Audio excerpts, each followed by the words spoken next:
Alright, the travel professor is here on location in Greece this time, in the northernmost island of the Ionian Islands, Corfu. I'm here for a conference and I'm taking a look around the UNESCO site, the Old Town of Corfu. Amazing architecture, so old.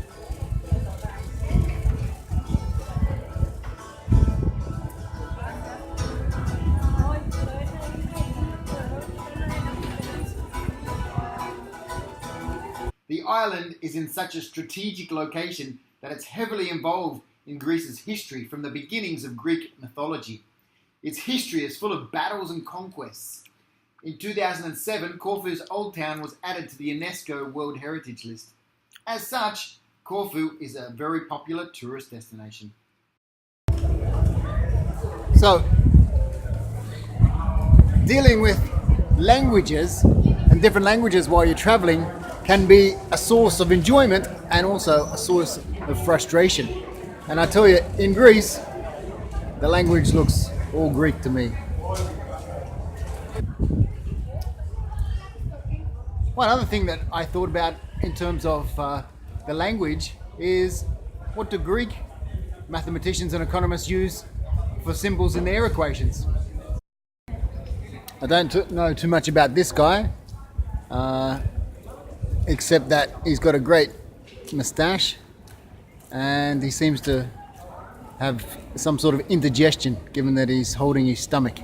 I later found out that it was Georgios Theodokos, a Greek politician and 4 times Prime Minister of Greece, who was born in Corfu in 1844 and died in 1916. Okay, that big place behind me is where the first president of the independent Greece lived, Count Ioannis. Nice view, you'd have to say, because he looks out over this. Very nice. And there's the old fort.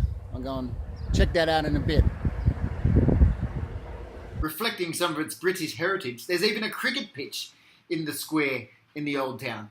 On St George's Day, 23rd of April 1823, a cricket match was held in Corfu between the officers of the Royal Navy and those of the British garrison.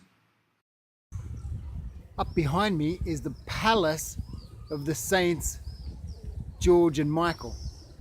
Now, I misread it at first. I thought that one half of the famous Wham duo had been given, one had been beatified and made a saint, and 2 had a castle named after him. That's not true. It's the Saints, Michael and George, not George Michael. At the moment, it houses the Museum of Asian Art. I'm heading into the old fort now for a look around. Should be interesting. The old Fortress of Corfu is a Venetian fortress. The fort successfully repulsed 3 major Ottoman sieges: the Great Siege of 1537, the Siege of 1573, and the Second Great Siege of Corfu in 1716. Currently, the fortress houses the Public Library of Corfu, which is in the old British barracks.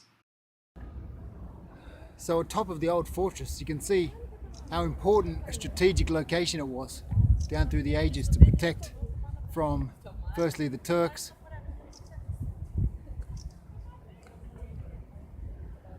and later when the British had it from their enemies.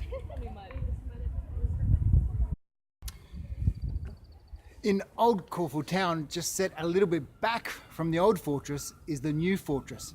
You can see the old fortress over my shoulder there. You can also see St Spiridon's Church, the patron saint of this area. And what a magnificent view.